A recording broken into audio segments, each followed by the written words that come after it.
नमस्कार, आदाब। आइए बात करते हैं आज भिवंडी शहर के बाग फिरदौस मस्जिद के पास सनोबर हाल में एक प्रेस कॉन्फ्रेंस हुई और इस प्रेस कॉन्फ्रेंस को एडवोकेट किरण चन्ने ने संबोधित किया।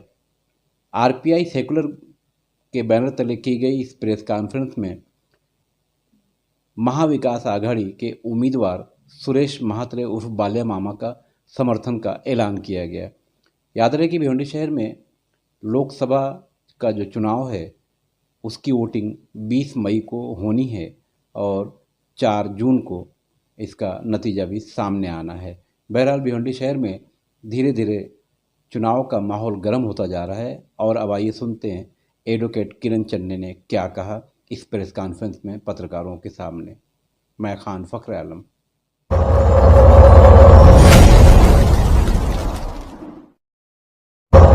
10 सालों में भाजपा ने, चाहे वो महंगाई का मुद्दा रहे, चाहे वो बेरोजगारी का मुद्दा रहे, चाहे वो नोटबंदी का मुद्दा रहे, जीएसटी का मुद्दा रहे, और सबसे बड़ा जो स्कैम है इलेक्ट्रल बॉन्ड, ये करने के बाद पूरी तरह से भाजपा पार्टी उजागर हो गई है कि भाजपा एक भ्रष्टाचारी पार्टी है।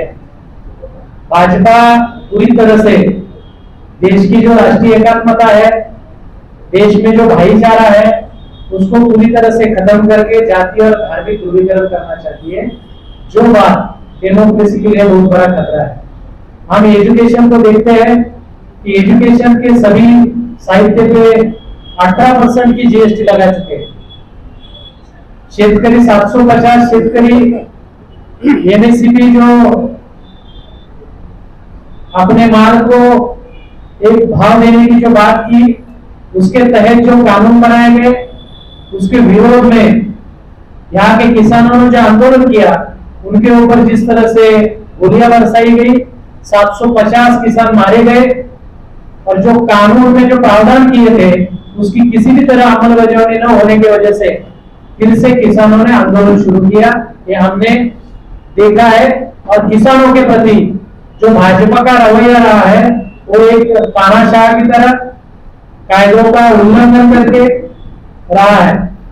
दूसरी एक महत्वपूर्ण बात है कि हम देखते हैं कि पूरी तरह से एजुकेशन में प्राइवेटाइजेशन लाया जा रहा है, जबकि संविधान के तहत यह शासन की जवाबदारी है कि लोगों को अच्छी शिक्षा दे, उनको जीने के अच्छे साधन मुहैया कराए। लेकिन ये सारी चीजों में भाजपा पूरी तरह से फेल हो गई है। बेरोजगारी का मुद्दा फेल, जीएसटी का मुद्दा फेल, महंगाई कम करने का मुद्दा फेल। ये पूरे मुद्दों से भाजपा पूरी तरह से फेल हो गई है। उन्होंने अभी एक नई स्कीम लाई है अग्निवीर। हम देखते हैं कि जो हमारे सैनिक भाई जो बॉर्डर पे हमारे देश की रक्षा करते हैं, जो 15 साल काम करते थे, उनकी एग्रीमेंट 15 साल की होती थी, लेकिन उनको अभी 4 साल की नौकरी देकर उनको क्रिश्चियन से भी रुखसत कराया गया और उनको 4 साल बाद एक बेरोजगार की तरह बाजू करने का काम कर रहे हैं। तो ये जो पूरी जो घटनाएं हो रही है, ये अगेंस्ट ऑफ कॉन्स्टिट्यूशन है, ये कॉन्स्टिट्यूशन को वायलेशन करती है, ये मानवता के खिलाफ वाली चीजें है। इसलिए इसका विरोध करने के हेतु में हमने इंडिया आघाड़ी को, गठबंधन को समर्थन देने के लिए आज की पत्रकार परिषद यहाँ बुलाई है। हम सोचते हैं कि किसी भी तरह वोटों का अगर विभाजन होता है तो उसका फायदा, वोटों के विभाजनों का फायदा ये भाजपा को हो गया है। वंचित की जो भूमिका रही है, उस भूमिका का पिछले इलेक्शन में फायदा भाजपा को हुआ। उस बात को मद्देनजर रखते हुए महाराष्ट्र के सभी गठतट में काम करने वाले, बाबा साहब के विचारों से प्यार करने वाले और उनके विचारों पर कृतिशील चलने वाले, ऐसी सभी विचारवंतों ने, सभी कृतिशील कार्यकर्ताओं ने, साहित्यिकों ने और जो जो समाज में काम करते सभी लोगों ने वे 3-4 महीने से पूरे महाराष्ट्र में विचार मंथन किया और सबने संकल्प किया। और उस तरह की बातमी आपने न्यूज, प्रिंट मीडिया में और इलेक्ट्रॉनिक मीडिया में देखी होगी। सबका कहना यही है कि कोई भी एक पार्टी, चाहे वो अंबेडकरवादी पार्टी हो, चाहे वो बहुजनवादी पार्टी हो, बीजेपी को हरा नहीं सकती। जब इस देश को बचाने के लिए सोच रखने वाले, संविधान का सम्मान करने वाले, संविधान को बचाने वाले और सभी जाति धर्म को लेकर चलने वाले विचारधारा के लोग सब एक साथ आएंगे, तभी हम भाजपा को हरा सकते हैं। इसलिए हमने इस मुद्दे को मद्देनजर रखते हुए ये संकल्प किया है कि आने वाले इलेक्शन में कोई भी अंबेडकरवादी पार्टी अगर अपना सीट खड़ा करती है तो उसको, बाबा साहब को, विचारों को मानने वाले जो वोटर्स हैं वो उनको वोट नहीं करेंगे, क्योंकि हम उनको वोट करते हैं तो वो वोट से जीतते नहीं बल्कि वो वोट काटते हैं और उसका फायदा भाजपा को होता है। इसलिए इंडिया गठबंधन आघाड़ी के जहां जहां कैंडिडेट खड़े हैं उनसे हम किसी भी तरह की राजनीतिक बार्गेनिंग नहीं कर रहे, लेकिन हमारा ये मंसूबा है, हमारी ये सोच है और हम उस बात को मानते हैं कि हमको किसी भी तरह इस देश के संविधान और लोकशाही को बचाना है। इसलिए हम इंडिया आघाड़ी गठबंधन को पूरी तरह से समर्थन करेंगे। हमारे हर बस्ती में जाएंगे, हर अंबेडकरवादी, हर बौद्ध, दलित, अल्पसंख्यक समाज को समझाएंगे कि हमारे वोटों का बंटवारा नहीं होना चाहिए, क्योंकि हमको मोदी जी जैसे तानाशाह को रोकना है।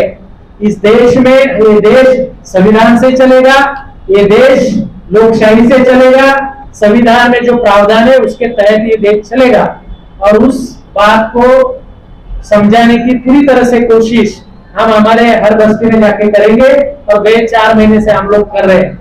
और जो जो बाबा साहब के विचारों को, फुले शाहू अम्बेडकर, शिवाजी महाराज के, कबीर के विचारों को मानता है, संत तुकोबाराय के विचार को मानता है, तो उसने ये ठान लिया है कि इस बार हम भाजपा को पूरी तरह से परास्त करेंगे और संविधान का और यहाँ के लोकशाही का रक्षण करने के लिए हम लोग लड़ेंगे। तो इस बात को मद्देनजर रखते हुए हमने आज यहाँ के जो इस कॉन्स्टिट्यूंसी के राष्ट्रवादी पार्टी शरद पवार गढ़ के जो सुरेश म्हात्रे, जिनको हम बाल्या मामा के नाम से जानू, से संपर्क किया, तो उनकी जो लोगों से मिलने के बाद उनकी जो सोच, उनके ख्यालात जो बदले हैं वो हमको उस न्याय पत्र में दिखाई देते हैं। उन्होंने कहा कि गरीबों का सर्वेक्षण होगा, जाति न्याय सर्वेक्षण होगा। 2021 में भाजपा को जाति न्याय सर्वे करना था, लेकिन जानबूझकर उन्होंने जाति न्याय सर्वेक्षण इसलिए नहीं किया क्योंकि उनको आरक्षण हटाने का था और उसकी बहुत बड़ी साजिश चालू थी। अभी न्याय पत्र में राहुल गांधी जी ने एक बात कही है कि हम जाति न्याय जनगणना करेंगे ताकि हर जात में उनकी सामाजिक, आर्थिक, सांस्कृतिक उनकी क्या परिस्थिति है और उसके तहत योजनाएं बनाई जा सके। सबसे बड़ी बात उन्होंने कही कि सभी जाति धर्मों के, वर्गों के, गरीबों की भी सर्वेक्षण किया जाएगा और गरीबी हटाने के लिए जो जो योजनाएं बनानी है वो योजनाएं बनाएंगे। आपका उनमें कल आपने, मुझे मेरे ख्याल से मैंने कल भाषण देखा कर्नाटक में, उन्होंने कहा कि हर एक गरीब जो जनगणना के बाद जो सबसे ज्यादा गरीब है उनके अकाउंट में 1 लाख रुपए हर साल आएगा। जो महिला के अकाउंट में 1 लाख रुपए आएगा। उन्होंने जो कर्नाटक में घोषणा की थी महिलाओं को हर साल वो 12,000 रुपए देंगे हर महीना, तो 12,000 उनके अकाउंट में जा रहा है। उन्होंने ग्रेजुएशन जो होंगे जिनको नौकरी नहीं है वो 1 साल तक सरकार से आग्रह कर सकती है कि हमको नौकरी चाहिए, और उन लोगों के लिए भी उन्होंने 8,000 रुपया हर महीना देने का वादा किया। तो मुझे लगता है कि ये जो जाहिरनामा है ये सभी जाति धर्मों के, वर्गों के, तबकों को और यहाँ के युवाओं को रोजगार देने के लिए बहुत ही महत्वपूर्ण है। आज 83% युवा, 27 करोड़ युवा इस देश के नौकरियों से वंचित है और यहाँ भाजपा सरकार 80 करोड़ लोगों को हम धान्य देंगे ऐसी बात करे, इसका मतलब 80% लोग, 80 करोड़ लोग यहाँ नीचे के तबके में रहते हैं जो 3 वक्त का खाना भी नहीं खा सकते।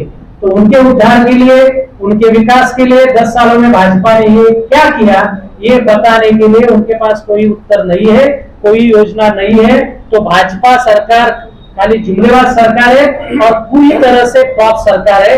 इसलिए उनको हटाना मतलब गरीबी हटाना है, उनको हटाना मतलब बेरोजगारी हटाना है, उनको हटाना मतलब सामाजिक और राजनीतिक जातीय धर्मीय ध्रुवीकरण को हटाना है, उनको हटाना मतलब संविधान को बचाना है। ये बात को सबको ध्यान में रखना पड़ेगा। सर, आपने इस पार्टी के द्वारा आघाड़ी को कोई पत्र दिया है अभी तक समर्थन का? हमने प्रेस कॉन्फ्रेंस लिया वही समर्थन में। मैं पार्टी का जनरल सेक्रेटरी हूँ और जिला के सभी पदाधिकारी बैठे हैं। हमारे जो राष्ट्रीय अध्यक्ष है श्यामदादा गायकवाड़ पूरे महाराष्ट्र में नहीं तो देश में अगुवाई करके सभी प्रागतिक विचार के, सभी सेकुलर विचार के, सभी अम्बेडकरवादी विचारों के नेताओं को, संगठनों को एक साथ करके पूरे महाराष्ट्र में दौरा कर रहे हैं। लोगों को साथ में लेकर बता रहे हैं कि अपक्ष उम्मीदवार को, वंचित के उम्मीदवार को या किसी भी अम्बेडकरवादी संगठन का नाम लेके जो उम्मीदवार खड़ा करता है, अगर आप उसको वोट देते हो तो जीतेगा नहीं, बल्कि वोटों का विभाजन करेगा जिसका फायदा भाजपा को होगा, उसका वो प्रचार कर रहे हैं। तो हम पूरी तरह से यहाँ पदाधिकारी बैठे हैं। तो हमने आज पत्रकार परिषद इसलिए बुलाई कि हम वो गठबंधन के जो इंडिया आघाड़ी के जो उम्मीदवार है बाल्या मामा म्हात्रे, उनको समर्थन दे रहे हैं। आपकी पार्टी द्वारा बाल्या मामा को कितने वोट दिए? हमारे दलित वोट कम से कम इस कॉन्स्टिट्यूशन में 2.25 लाख है। हम 2.25 लाख की बात नहीं कर रहे हैं, लेकिन 2.25 लाख वोट तो बाल्या मामा को दलित वोट दिलवाएंगे। और मुसलमानों में जिस तरह के हमने आंदोलन किए हैं, ऐसे किरण चन्नी और उसकी पार्टी और उनके सहयोगी ने जिस तरह के आंदोलन किए हैं, चाहे वो एनआरसी का आंदोलन हो, चाहे टोरेंटो का आंदोलन हो, उस आंदोलन को हमने न्याय देने का काम किया है। मुस्लिम तबके में भी हमारे कार्यकर्ता काम कर रहे हैं। मुस्लिम का एक बहुत बड़ा तबका, हमको मानने वाला तबका है। हमने जब निर्णय लिया है कि आघाड़ी गठबंधन के साथ जाएंगे तो वो भी हमारे साथ आएंगे। तो हम 1-2 लाख के ऊपर ही वोट बाल्या मामा जी को देंगे।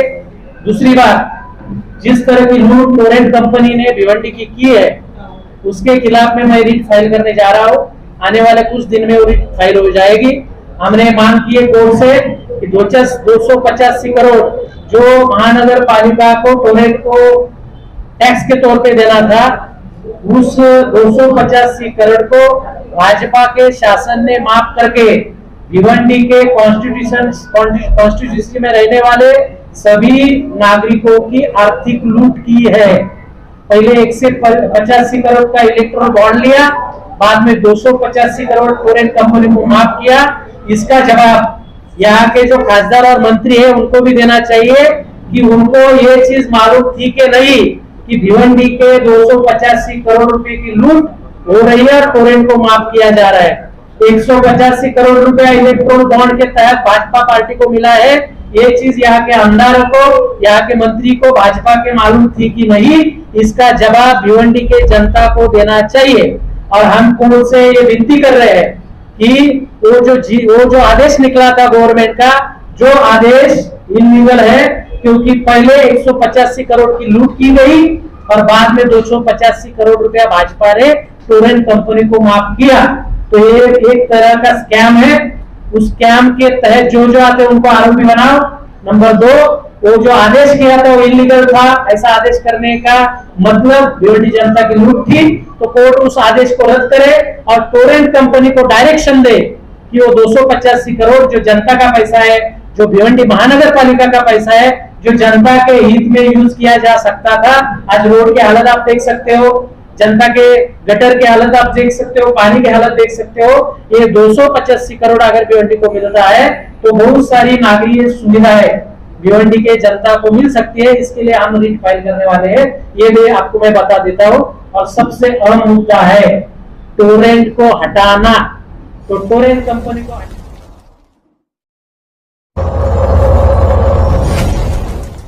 चोट, मोच, दर्द में बहुत ही लाभदायक, बहुत ही काम का भिवंडी शहर में मिलने का ठिकाना याद रखें, फिरदौस परफ्यूमर्स, बागे फिरदौस मस्जिद के पास, चौथा निजामपुर, भिवंडी। मोबाइल नंबर आपके स्क्रीन पर।